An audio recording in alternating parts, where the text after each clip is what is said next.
আসসালামু আলাইকুম সবাইকে। আমার নতুন ভিডিওতে আপনাদের সকলকে স্বাগতম জানাচ্ছি। আজকে আমরা উচ্চতর গণিতের অনুসরণ 9.1-এর সূচকের যে পার্টটুকু আছে সেখান থেকে উদাহরণ 11 এবং উদাহরণ 12 নম্বরটা করার চেষ্টা করব। চলুন শুরু করা যাক। এখানে উদাহরণ 11তে বলা আছে যদি x to the power x into root x যদি হয় equal to x into root x to the power x হয়, তবে আমাকে x এর মানটা নির্ণয় করতে হবে। এই অঙ্ক সমাধান করার জন্য যেহেতু এখানে x এর মান নির্ণয় করতে বলেছে, তাহলে আমাদের যেটা দেওয়া আছে সেটা নিয়ে কী করতে হবে, আমাদেরকে কাজটা করতে হবে।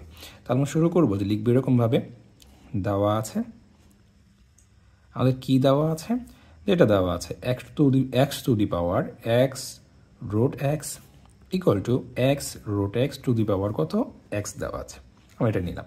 এটা নেওয়ার পর আমরা কি করতে পারি, এটা নেওয়ার পর দেখব আমরা এটাকে এক্সটাকে আমরা ভিতরে রাখবো এবং এটাকে কি করব, আমরা বাইরের দিকে নিয়ে যাব। এটা কই দেখে পেলাম আমরা জানি a টু দি পাওয়ার যদি n হয়, তার উপর যদি m আবার পাওয়ার হিসেবে থাকে, তাহলে এটা কি হয়ে যায়, mn হয়ে যায়। সেটাকে আমাদের সূচকের সূত্র। তো সেই হিসেবে আমরা এটাকে করেছি, এটাকে গুণ করলে আমরা এটাই পাবো। তো পরবর্তীতে কি হচ্ছে, এখানে কি আছে, এখানে আমাদের আছে x, এখানে আছে কি, তারা পরস্পর গুণিকারে আছে। এই রুটটাকে লিখতে পারি আমি x to the power half, কারণ আমরা জানি হাফ ইকুয়াল টু কত, আমাদের এখানে হাফ হয়ে যায়, তাই না? রুট ইকুয়াল টু আমাদের হাফ হয়ে যায়। তো এই জিনিসটাকে আমরা লিখলাম, লেখার পরে এখানে আমরা এক্স দিয়ে দিলাম। আচ্ছা, তার পরবর্তীতে আমরা কী করব, এখানে এক্স আমরা দিব, এখানে রুট এক্স। তারপরে আমরা জানি এখানে প্রত্যেকটা চলকের উপরে কি আছে, মনে মনে একটা এক আছে। তাহলে এখানে বেস যদি হয় এক্স, এখানে বেস হচ্ছে এক্স, তারা গুণ হিসাবে আছে। তাহলে কি হয়ে যাবে, আমাদের এখানে একটা ওয়ান থাকবে, ওয়ান থাকাটাই স্বাভাবিক। প্লাস কি হয়ে যাবে, আমাদের এখানে যোগ হয়ে যাবে। আমরা জানি আমাদের সূচকের ক্ষেত্রে যদি বেস সমান হয়ে যায়, তারা যদি পরস্পর গুণ আকারে থাকে, তাহলে কী হবে, আমাদের পাওয়ারগুলো যোগ হয়ে যাবে। তাহলে এখানে কী হবে, আমাদের এখানে এক্সট্রা থেকে গেল। তার পরবর্তীতে আমরা এটাকে সেমি রাখলাম, রাখার পর এখানে দেখা যাচ্ছে কত হবে, লসাগু নিব 2, তাহলে থাকবে এখানে 2 + 1, এটা সম্পূর্ণর উপর আবার কি, আমাদের এক্স চলে আসবে। তার পরবর্তীতে এখানে এক্স টু দি পাওয়ার কত, রুট এক্স, তাহলে এখানে কত হবে 3/2, আমার হবে কত, আমাদের এখানে এক্স চলে আসবে। খুব ইজি, তাই না?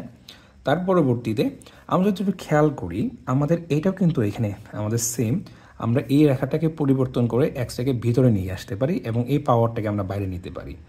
ঠিক আছে, তাহলে আমরা এটাই করলাম, এই এক্সটাকে ভিতরের দিকে আনলাম এবং কি এটাকে বাইরের দিকে নিলাম। আমরা জানি পাওয়ারটাকে এক্সচেঞ্জ করলে কি হবে না, আসলে মানের কোনো পরিবর্তন হবে না। ঠিক আছে, এটা যেই কথা, এটা কি আমাদের সেম কথা।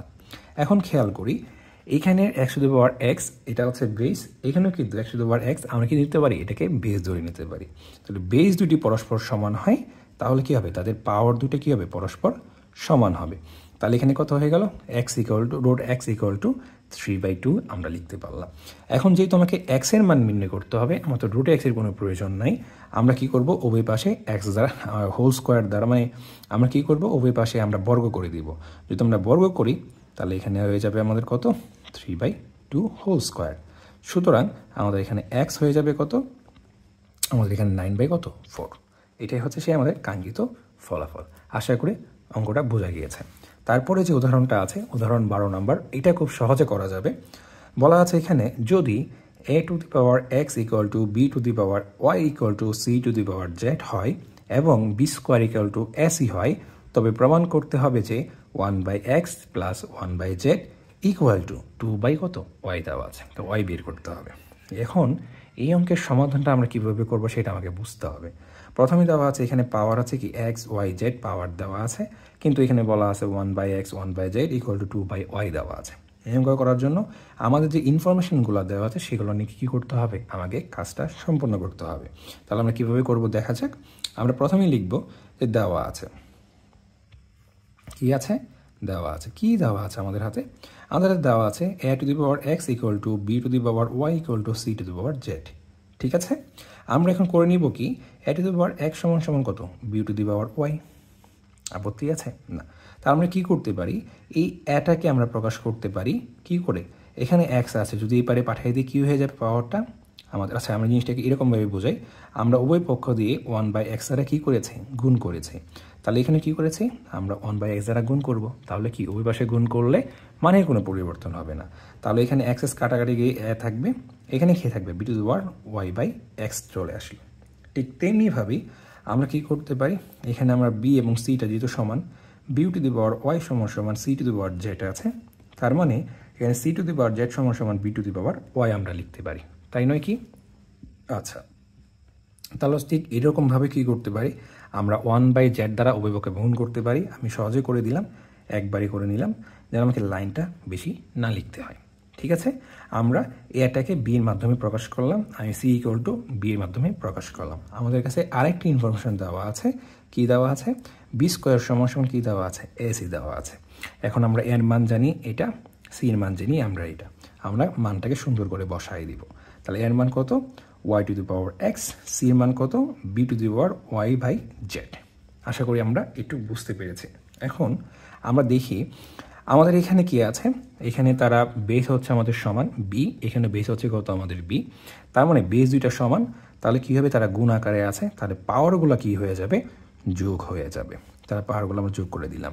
তাহলে এখানে বেস হচ্ছে বি, এখানে বেস হচ্ছে বি, তাহলে বেস যদি পরস্পর সমান হয় তাহলে পাওয়ারগুলো কী হয়ে যাবে, তোমার পরস্পর আমরা লিখতে পারি পরস্পর সমান লিখতে পারবো। বেস দুইটা সমান হলে পাওয়ারগুলো পরস্পর কি আমাদের সমান হয়ে যাবে। তাহলে এখানে আমাদের ওয়াই বাই জেড, তাহলে আমরা এখানে লিখতে পারি, আমরা যদি এখান থেকে লিখি তাহলে এখানে ওয়াই আছে, এখানে ওয়াই আছে, আমরা কমন নিতে পারি ওয়াইটাকে, তাহলে এখানে 1/x চলে আসবে, 1/z চলে আসবে। তাহলে এই যে 1/x এবং 1+z আছে সেটা কি ওয়াইয়ের সাথে গুণ হিসাবে আছে, তাহলে ওয়াইটাকে যদি আমি এখানে পাঠিয়ে দিই, গুণ থাকার কারণে এখানে কী হয়ে যাবে, আমাদের ওয়াইটা ভাগ হয়ে যাবে। তাহলে এখানে 1/x এবং কি আমাদের 1/z।